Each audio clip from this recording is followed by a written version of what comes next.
Hello বন্ধু and বান্ধবীজ, আজকে আমরা গেছিলাম পিকনিক করতে সাঁতরাগাছি খেজুরতলা।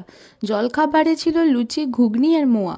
আমাদের হাতে লুচির যে কী স্বাদ, সে যারা খেলো তারাই জানে।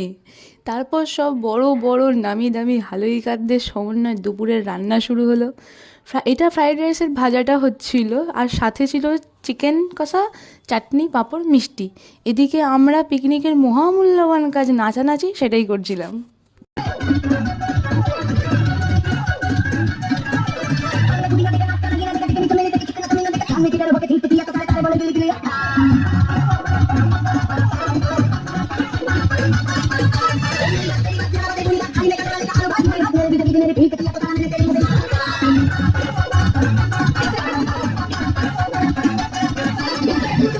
তারপরে এলো সব থেকে কঠিন কাজ, ভাতের ফ্যান গড়ানো, আর সেটা আমাদের উকিলবাবু দক্ষতার সাথে সম্পন্ন করিয়াছেন।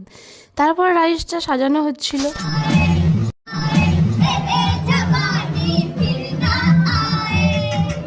পর গান্ডে পিণ্ডে গেলা লুচি ঘুগনি হজম করার জন্য আমরা একটু ব্যাডমিন্টন খেললাম। এদিকে চিকু দাদা তার নিপুণ হাতে সবজি কাটাকাটি করলো, আর আমি আর বৃষ্টি মাংস ধুয়ে ম্যারিনেট করে নিলাম। এদেরকে আর কি বলবো, প্রথমে হলুদ গুঁড়ো না দিয়ে আগে লঙ্কা গুঁড়ো দিয়ে দিয়েছে। যাক, পিকনিকে তো এসব হয়েই থাকে। তারপর আবার নাচানাচির পালা।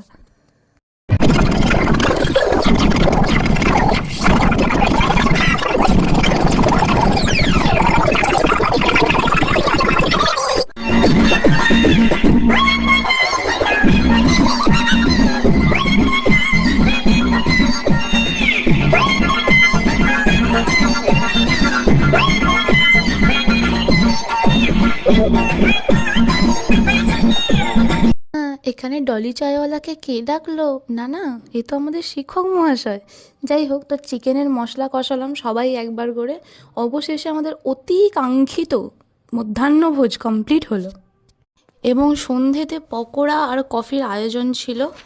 আমাদের শিক্ষক মশাই আবারও সেই অদ্ভুত স্টাইলে হাঁড়িতে দুধ ঢাললেন। এভাবেই আমাদের চড়ুই ভাতি অর্থাৎ পিকনিক কমপ্লিট হলো। টাটা।